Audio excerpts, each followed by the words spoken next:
प्रिय शिक्षार्थियों, आपका स्वागत है।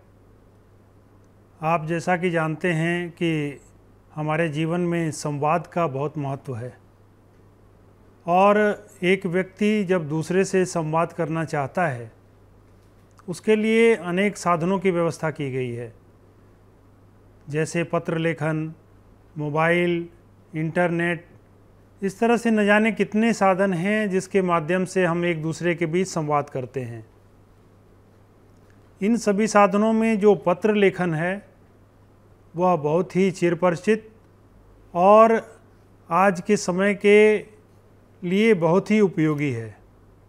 आज जो चर्चा का विषय है वह है पत्र लेखन कला, और इसके अगर हम इतिहास में जाते हैं तो हमें बड़ी सुखद अनुभूति होती है कि हमारे ग्रंथों में कहीं कहा गया है कि कबूतर के माध्यम से संवाद स्थापित किए जाते थे, दूसरे को संदेश पहुंचाया जाता था। कहीं कालिदास की रचनाओं में आता है कि काले मेघ संदेश लेकर जा रहे हैं। तो इस तरह से संदेश पहुंचाने का, संवाद स्थापित करने का जो विधान हमारे पूरी परंपरा में रहा है वह बड़ा ही अद्भुत है, वह एक तरह से विचारणीय है। लेकिन आज के संदर्भ में जब हम पत्र लेखन की बात करते हैं तो उसके भी बहुत से क्षेत्र उभर कर सामने आते हैं, क्योंकि जब पत्रों की बात होती है तो उसमें व्यक्तिगत पत्र भी आते हैं, जिसमें हम माता पिता और भाई बहन को पत्र लिखते हैं, दोस्तों को पत्र लिखते हैं, जिसे अनौपचारिक पत्र के रूप में जाना जाता है।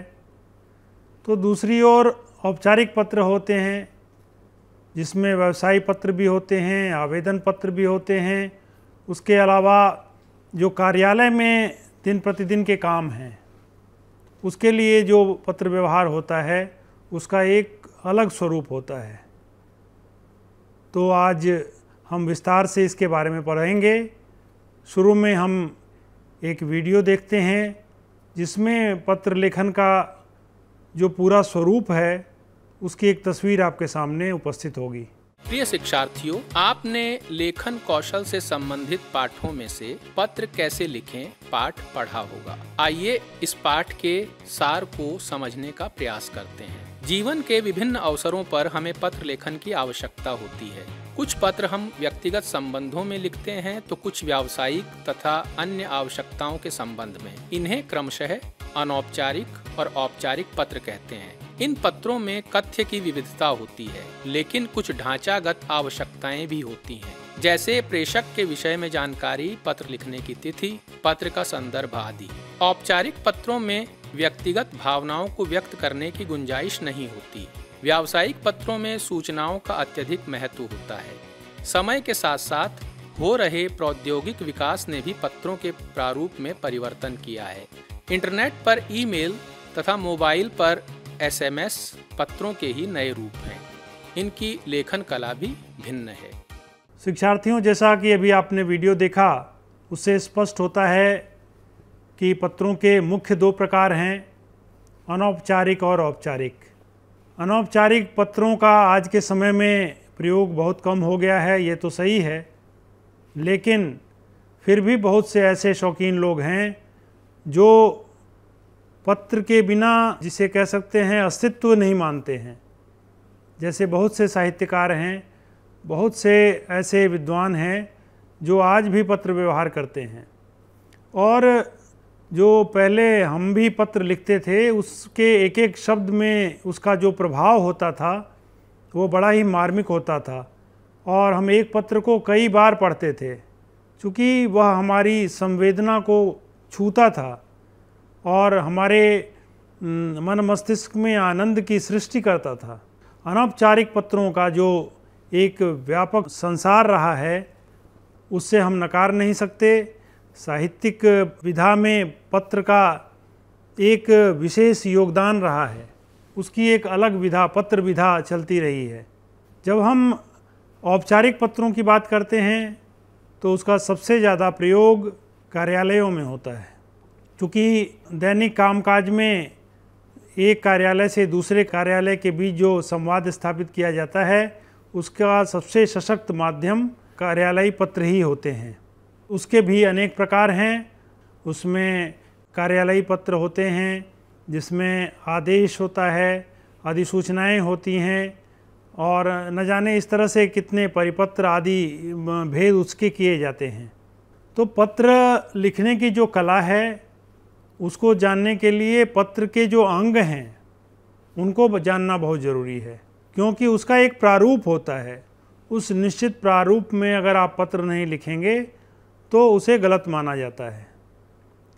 उसके मुख्य जो प्रारूप हैं वो मैं आपको बताना चाहूँगा। सबसे पहले उसमें पता और तिथि लिखते हैं। जहाँ से आप लिख रहे हैं, दिल्ली से लिख रहे हैं तो दिल्ली लिखेंगे और आज की तिथि लिखेंगे। उसके बाद दूसरा महत्वपूर्ण जो अंग होता है वह होता है संबोधन। आप किसको संबोधित कर रहे हैं। अनौपचारिक पत्रों में माता पिता को जो संबोधन होता है उसका स्वरूप बदल जाता है। पूज्य पिताजी, प्रिय मित्र, इस तरह से अनौपचारिक पत्रों में होता है। लेकिन जब आप औपचारिक पत्रों में आएंगे तो प्रिय महोदय, इस तरह के शब्दों का प्रयोग किया जाता है। उसके बाद जब हम आगे बढ़ेंगे तो उसका जो विषय वस्तु है, मूल जो ढांचा है उसको लिखने का कौशल आना चाहिए। किस तरह से हम उस विषय को स्पष्ट रूप से कम शब्दों में जाहिर कर सकें, यही कला होती है। और जो अंतिम इसका अंग होता है समापन। समापन का अर्थ होता है कि आप मित्र को लिख रहे हैं तो मित्र को आपका मित्र लिखेंगे, पिताजी को लिख रहे हैं तो आपका पुत्र लिखेंगे। लेकिन अगर आप कार्यालयी पत्र लिख रहे हैं तो वहाँ सामान्य तौर पर भवदीय शब्द का प्रयोग किया जाता है।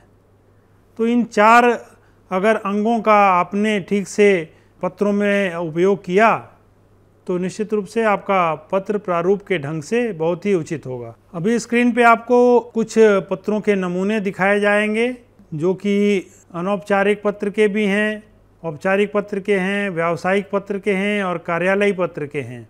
इनको देखकर आप समझ सकते हैं कि किस तरह से विभिन्न प्रकार के पत्रों का जो ढांचा होता है वह विभिन्न प्रकार का होता है। अब हम आपको मुख्य बिंदु एक वीडियो के माध्यम से दिखाएंगे जिसमें विस्तार से बताया गया है कि किस तरह से इसका वर्गीकरण किया गया है पत्रों का और किस तरह से आप संबोधन लिखेंगे, उसका प्रारंभ कैसे करेंगे। ये सारी बातें आपको अभी ये मुख्य बिंदु के माध्यम से स्पष्ट होंगी। पत्र दो तरह के होते हैं, औपचारिक पत्र और अनौपचारिक पत्र। अनौपचारिक पत्रों को व्यक्तिगत पत्र भी कहा जाता है। औपचारिक पत्रों में व्यावसायिक पत्र आते हैं जिनमें पुस्तक विक्रेता को लिखे गए पत्र, बैंक मैनेजर आदि या इनके द्वारा परस्पर लिखे गए पत्र होते हैं। औपचारिक पत्रों में ही आवेदन पत्र भी आते हैं जो अधिकारियों को लिखे जाते हैं या कार्यालय के लोग आपस में लिखते हैं। कार्यालयी पत्रों में कार्यालयी संस्था आदि द्वारा परस्पर या किसी व्यक्ति को पत्र लिखे जाते हैं। अनौपचारिक पत्रों में कई तरह के पत्र पाए जाते हैं जिनमें बधाई पत्र, धन्यवाद पत्र, शुभकामना पत्र, निमंत्रण पत्र, संवेदना पत्र या ऐसे ही अन्य पत्र आते हैं। पत्र के अंगों पर चर्चा करते समय इन बातों का ध्यान रखना चाहिए। पता और तिथि, संबोधन तथा अभिवादन, विषय वस्तु, इसके बाद समापन। संबोधन भी औपचारिक और अनौपचारिक पत्रों में अलग अलग ढंग से पाए जाते हैं। अनौपचारिक पत्रों के संबोधनों में जब संबोधन किया जाता है तो बड़ों के लिए पूज्य, पूजनीय, आदरणीय, श्रद्धेय आदि शब्दों का इस्तेमाल किया जाता है। छोटे या बराबर वालों के लिए प्रिय या उसका नाम, प्रियवर, प्यारे या उसका नाम आदि शब्दों का इस्तेमाल किया जाता है। कार्यालयी पत्रों में संबोधन प्रायः नहीं होता। अर्ध सरकारी पत्रों में प्रिय के बाद नाम या महोदय शब्द का इस्तेमाल होता है। व्यावसायिक पत्रों में प्रिय के बाद नाम लिखा जा सकता है या महोदय लिखा जा सकता है या प्रिय महोदय भी लिखा जा सकता है। अनौपचारिक पत्रों में अभिवादन, बड़ों के लिए नमस्कार, नमस्ते, प्रणाम, आदाब, सत श्री अकाल आदि, इसके साथ साथ चरण स्पर्श आदि। छोटों के लिए स्नेह, शुभाशीष, आशीर्वाद, चिरंजीव रहो, खुश रहो, सदा सुखी रहो, प्रसन्न रहो आदि। औपचारिक पत्र संबोधन के बाद तुरंत शुरू हो जाते हैं। विषय वस्तु के अंत में आने वाले वाक्यांश, शब्द, शेष अगले पत्र में अपना ख्याल रखना, हार्दिक शुभकामनाओं सहित सधन्यवाद, पत्रोत्तर की प्रतीक्षा में आदि का प्रयोग किया जाता है। समापन शब्दों को हम इस तरह से भी देख सकते हैं। अध्यापक को अक्सर आपका आज्ञाकारी शिष्य लिखा जाता है। माता पिता को आपका बेटा अथवा बेटी लिखा जा सकता है। मित्र को तुम्हारा अथवा तुम्हारा मित्र लिखा जाता है। छोटों को शुभ चिंतक या शुभेच्छु आदि लिखा जाता है।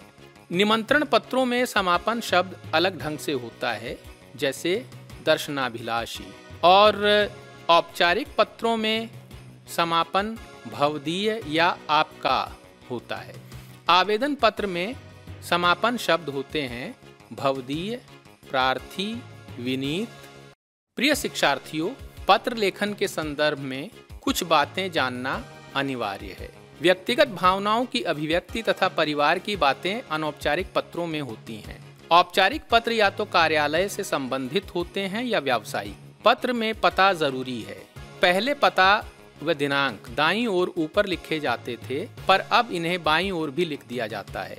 आत्मीय संबोधनों जैसे प्यारे भैया, मेरी प्यारी माँ आदि के बाद कई बार अभिवादन का शब्द नहीं लिखा जाता। संबोधन के बाद अल्प विराम का प्रयोग किया जाता है। अभिवादन के शब्द के बाद पूर्ण विराम या संबोधन चिन्ह अवश्य लगाया जाना चाहिए। समापन शब्द संदेश की समाप्ति के बाद नई पंक्ति में लिखा जाता है। इसके बाद अल्प विराम या निर्देश चिन्ह लगाते हैं। समापन शब्द के नीचे हस्ताक्षर नाम लिखा जाता है। अनौपचारिक पत्रों का विशिष्ट गुण है अंतरंगता। औपचारिक पत्रों का विशिष्ट गुण है संक्षिप्तता और स्पष्टता। ईमेल में पत्र का प्रारूप वही रहता है, पर उसे संक्षिप्त रखा जाता है। एसएमएस लघु संदेश हैं, इनमें सिर्फ उतना ही लिखते हैं जिससे संदर्भ स्पष्ट। अभी आपने विद्यार्थियों जो वीडियो देखा उसमें विस्तार से पूरा वर्णन किया गया है कि किस तरह से पत्रों का स्वरूप होना चाहिए। इसके बाद एक महत्वपूर्ण बिंदु जो उभर कर आता है वह है कौशल विकास का। भाषा और साहित्य आपके कौशल का विकास करता है। केवल भाषाई विकास नहीं होता, बल्कि वह आपके पूरे व्यक्तित्व को निखारता है। जैसे पत्र लेखन को अगर हम देखें तो पत्र लेखन क्या करता है, आपको आपकी जो व्यक्तिगत भावनाएं हैं उसको समझने और प्रकट करने की क्षमता का विकास करता है। आप किस तरह से सोचते हैं, चिंतन करते हैं, व्यक्तिगत भावनाओं को किस तरह से प्रकट करते हैं, ये सारे कौशल आपको उभर कर सामने आते हैं। और दूसरी बात है कि सामाजिक जीवन में आपकी जागरूकता बढ़ती है, क्योंकि अगर आप संपादक को पत्र लिखते हैं, आप किसी अधिकारी को पत्र लिखते हैं, तो जो सामाजिक जागरूकता है, समस्याओं के प्रति आपका जो अलर्टनेस है वो दिखाई देता है और आप सामाजिक चुनौतियों के प्रति बहुत ही जागरूक हो जाते हैं। तीसरी बात जो उभर कर आती है कि समस्याओं के प्रति हमारा जो दृष्टिकोण है वह व्यापक बनता है, क्योंकि हम जब लिखने बैठते हैं तो विभिन्न समस्याओं पर चिंतन मनन करते हैं और तब समस्याओं के अनेक रूप उभर कर सामने आते हैं। व्यावसायिक जीवन में पत्र व्यवहार का बहुत ही लाभ है, क्योंकि जब आप कार्यालय में कार्य करेंगे तो आप देखेंगे कि आप पत्र लेखन में माहिर होंगे, आपको उतनी सुविधा होगी और आप अच्छी तरह से अपनी बात को अभिव्यक्त कर सकेंगे। आज के समाज में अगर देखा जाए तो पत्र लेखन में जो नवीनता आई है, इसमें ईमेल और एसएमएस आदि नई तकनीकों का जो प्रयोग हुआ, उसको अपने जीवन में उतारने के लिए भी आपको पत्र लेखन कला, अभिव्यक्ति कला का विकास करना जरूरी है। संक्षेप में हम कह सकते हैं कि पत्र कला का हमारे जीवन में बहुत ही महत्व है और यह पत्र हमारे व्यक्तित्व को निखारता है, हमारे व्यक्तित्व को एक नया रूप देता है, क्योंकि इसके माध्यम से हमारी कुशलता का विकास होता है और हम एक कला से परिचित होकर जीवन के विभिन्न क्षेत्रों में सफल होते हैं। तो इस तरह से शिक्षार्थियों, आज हमने विस्तार से पत्र लेखन कला पर विचार किया और हमें उम्मीद है कि अगर आप इसका पालन करेंगे तो पत्र कला के जो गुण हैं उसको अपने अंदर विकसित करेंगे और जीवन में सफलता की ओर अग्रसर होंगे।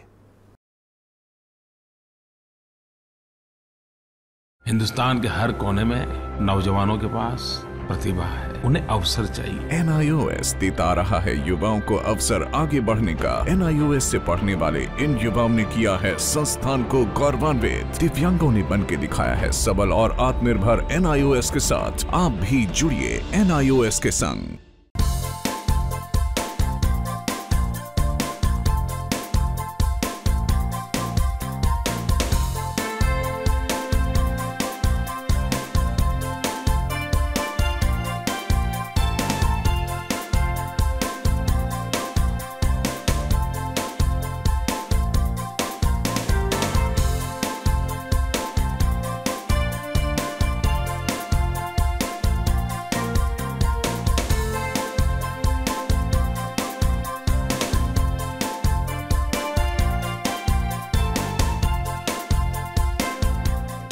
राष्ट्रीय मुक्त विद्यालय शिक्षा संस्थान मानव संसाधन विकास मंत्रालय भारत सरकार का एक स्वायत्त संगठन है। 67वां गणतंत्र दिवस NIOS के लिए विशेष आयोजन का साक्षी रहा। यह आयोजन था एक सामाजिक सद्भावना के संकेत के रूप में। माननीय मानव संसाधन विकास मंत्री श्रीमती स्मृति जुबीन ईरानी ने दिव्यांगों को आमंत्रित किया गणतंत्र दिवस 26 जनवरी 2016 के परेड में सम्मिलित होने के लिए और इसके अवलोकन के लिए। मेरा NIOS से विशेष निवेदन है, 26 जनवरी को NIOS के सौजन्य से ये स्पेशल विद्यार्थी विशेष रूप से दिल्ली आए और गणतंत्र दिवस की परेड में शामिल हों, उस परेड को स्वयं देखें। दिल्ली आएंगे? आना होगा ना सबका?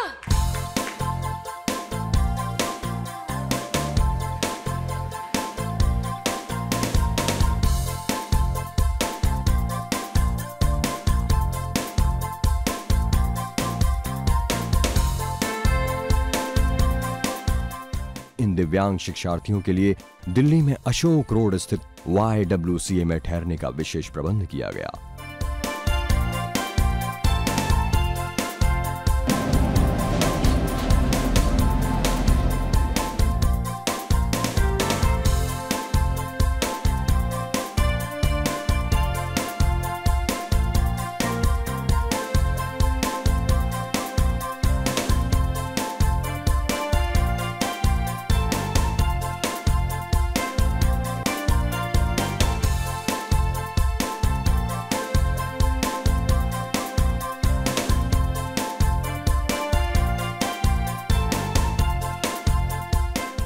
NIOS द्वारा इन दिव्यांग शिक्षार्थियों को राजघाट दिल्ली, NIOS मुख्यालय और आगरा भ्रमण के विशेष प्रबंध भी किए गए।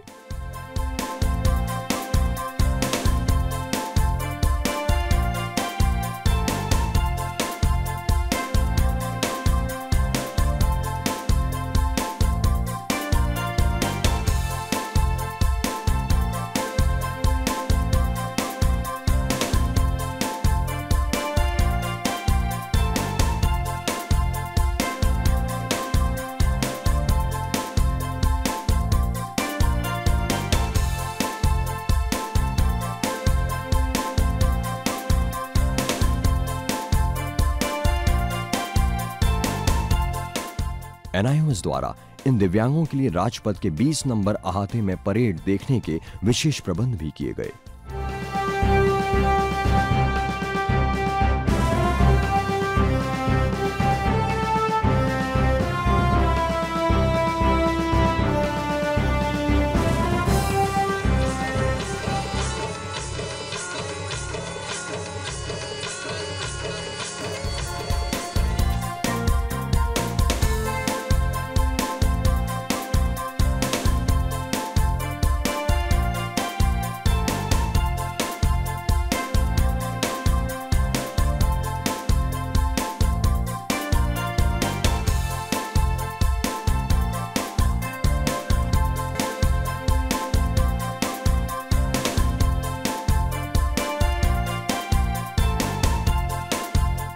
समस्याओं का इलाज शायद सिर्फ हमारे पास।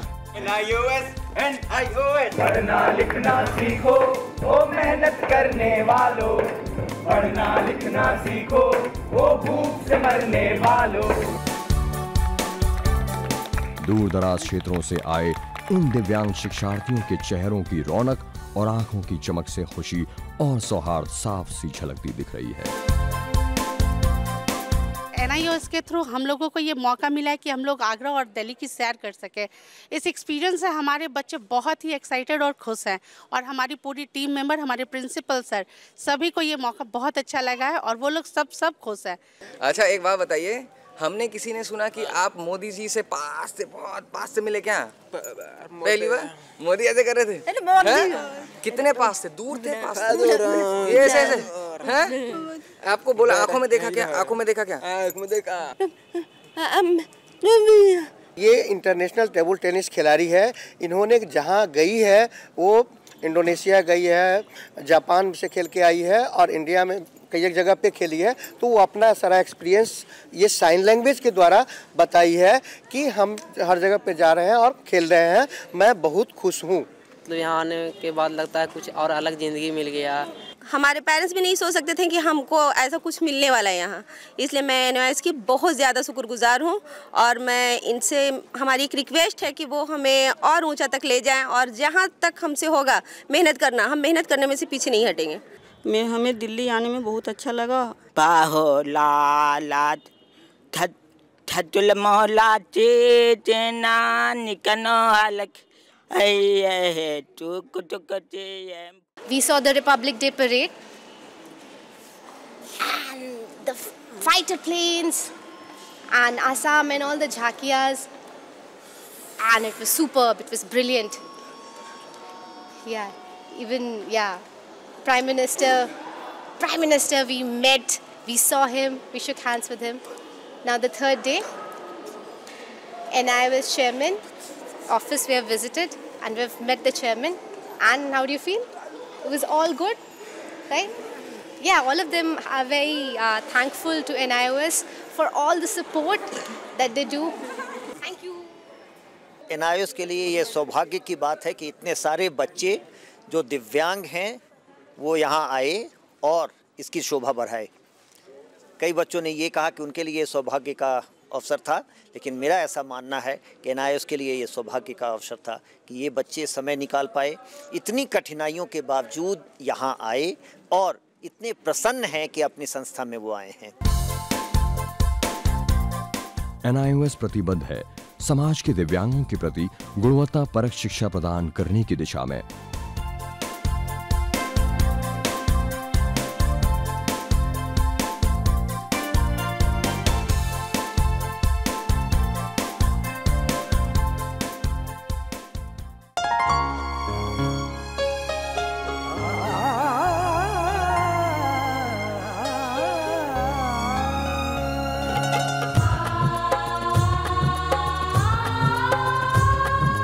जीवन ये प्रकाशित करने, राहों को आलोकित करने,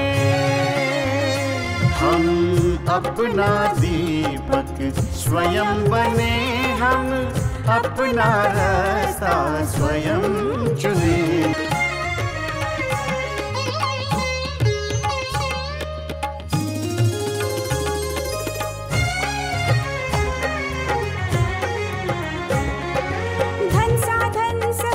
सीमा से विद्यालय जो मुक्त हो, संसाधन समय की सीमा से विद्यालय जो मुक्त हो। कभी पढ़े हम कहीं पढ़े, वे विषय की लोच से युक्त हो। मित्रों हम उठे और जागे,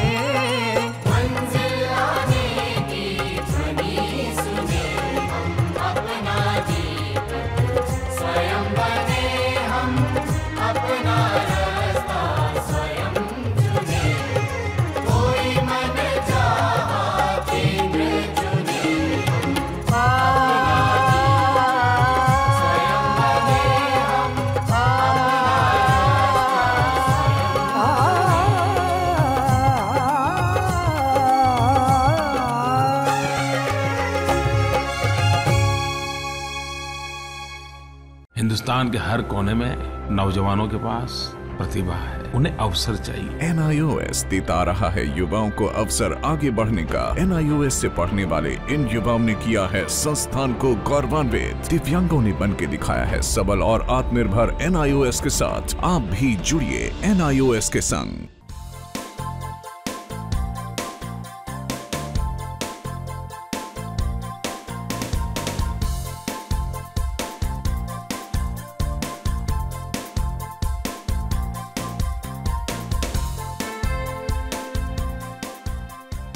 घर बैठे पाएं राष्ट्रीय मुक्त विद्यालय शिक्षा संस्थान यानी NIOS में एडमिशन, वो भी एकदम आसान तरीके से, जिससे शिक्षार्थियों को होगी समय और धन दोनों की बचत।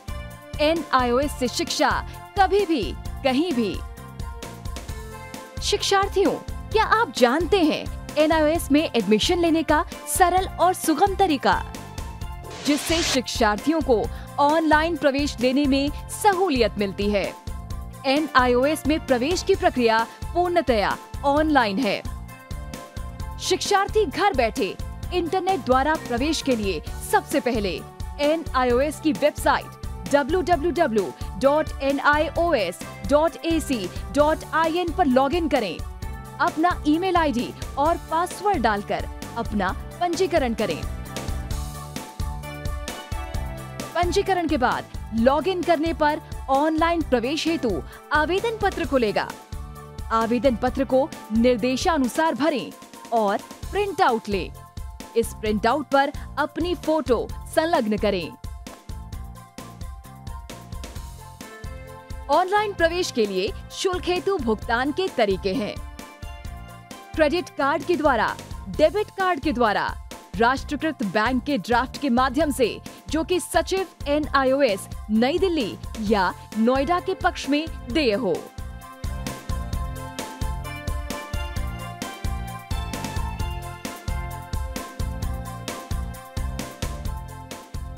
भरे हुए आवेदन पत्र के साथ साथ डिमांड ड्राफ्ट और संलग्न किए जाने वाले दस्तावेज हैं: जन्म रजिस्ट्रार के जिला कार्यालय से जारी जन्म प्रमाण पत्र की सत्यापित प्रति, जिसमें जन्म तिथि अंकित हो, पिछले विद्यालय से प्राप्त विद्यालय छोड़ने का प्रमाण पत्र, जिसमें आवेदक की जन्म तिथि लिखी हो। प्रवेश फॉर्म का प्रिंट आउट NIOS के संबद्ध क्षेत्रीय केंद्रों पर 10 दिनों में पहुंच जाना चाहिए, अन्यथा उचित दस्तावेज न लगे होने पर आवेदन फॉर्म रद्द किया जा सकता है। प्रवेश प्रक्रिया की पुष्टि होने के बाद शिक्षार्थियों को परिचय पत्र व अध्ययन सामग्री डाक द्वारा तुरंत पहुंचाई जाती है। ऑनलाइन प्रवेश एक बहुत ही सुगम और सुविधाजनक प्रवेश प्रणाली है। Online on time for safe and secure admission.